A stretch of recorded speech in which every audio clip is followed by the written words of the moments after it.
That you've raised, which is important, which may be of interest to the listeners, is the demonstrability. You don't have a camera around you, right, when you're auditing, and you don't have to record all the conversations. Well, that's another question. I don't think that would be wise, but you've got to demonstrate on your files the demonstrability of challenge, the demonstrability of skepticism, and that's what's changed for the good. This is necessary. A file has to stand alone. And I would say audits today compared to 10 or 20 years ago are far more rigorous, far more comprehensive. Wait. Your transparency report, KPMG's, found in 2018 53% of engagements were satisfactory. 53%. When you looked at 27% of them, they graded this is unsatisfactory. This is you going back over the audit and marking it. And over a quarter you find unsatisfactory. That's hopeless, isn't it? That's not good enough, is it? I agree, it's not good enough. We recognise it's not good enough. So when I did take this role on 18 months ago, we did a lot of soul searching. I think the AQR scores, which you're referring to, the audit quality review scores, they're important. They're a measure of audit quality. They're an important independent measure. And we're doing things to fix that. And that's been my responsibility. We'll come to remedies, because no one thinks it's working perfectly at the moment. Sure. Can I just ask, this is the most basic question.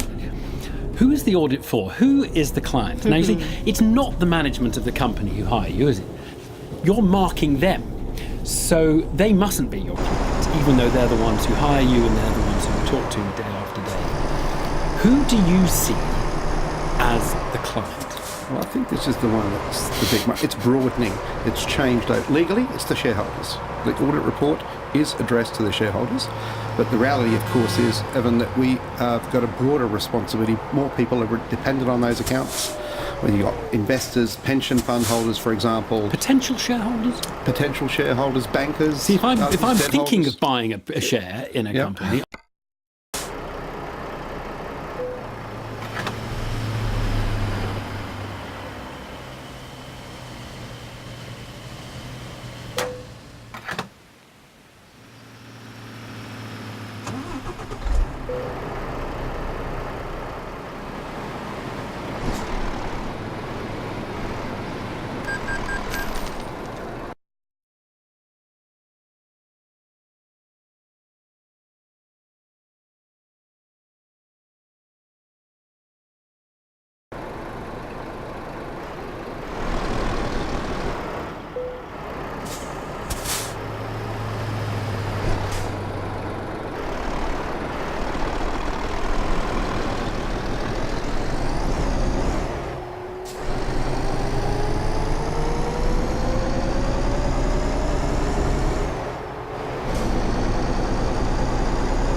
13. Yeah, 12, 13. Yeah. So you go to his house, knock the door, say, come on, let's go for a walk. Yeah. The streets of Breda. Breda, yeah. What were the streets like? They were they were great. We played a lot of football on the Cruyff courts.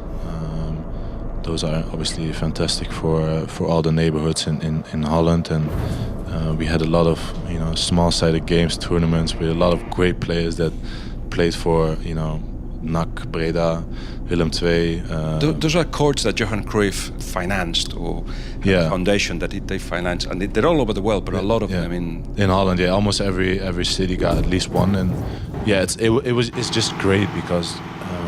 For example, on a Sunday when obviously everyone is off, you went maybe in the morning to church, and then in the afternoon you did a five-a-side game if you had a team. And sometimes there were 7 teams or 8 teams, and then you played. Obviously, there were 2 teams playing, and if you lost, you have to go out. If you win, you stay on. And it was very tough, hard work. Sometimes fighting, sometimes crying, and It was just much better than it is right now, I think, because I don't see a lot of kids playing on the streets anymore. I think that's a bit sad to see. Was there a district you lived in with was it hard to live in, or was it one that you felt comfortable with? Yeah, no, I think I enjoyed my youth a lot. Also, for example, on the where I played back in the days, I just went on free days and just did shooting on the big goals when I was, 11, 12. And on your own, or did you have a goalkeeper? My brother was, he wanted to be in the goal. These 2 years. Did he want to be in goal, or did you tell him? He want maybe a bit of both, but yeah, he was always prepared to go in the goal, and we just enjoyed being outside. We always, played until it went dark, and then obviously you had to come inside. And who else is there left from that era? Is your best friend, your wife? Who else is there left from that time? Well, I have another friend called Tyrone. He's always also. I met him a little bit later. I know he's also a little bit older than me, but he's a great guy, and he's always there for me, and I'm there for him as well. And other than that, it's just like people I know and sometimes speak to, but. I think those two are the first 2 that I'm going to call when there's anything to discuss. So if you go through that door now and they say you can go home, you go to your house Amsterdam. in Breda? In Amsterdam, yeah. All right. Yeah. So in Breda you still got... I got a place in Breda, yeah. My mom is living there, and we got a place in Amsterdam as well. Where's he home then?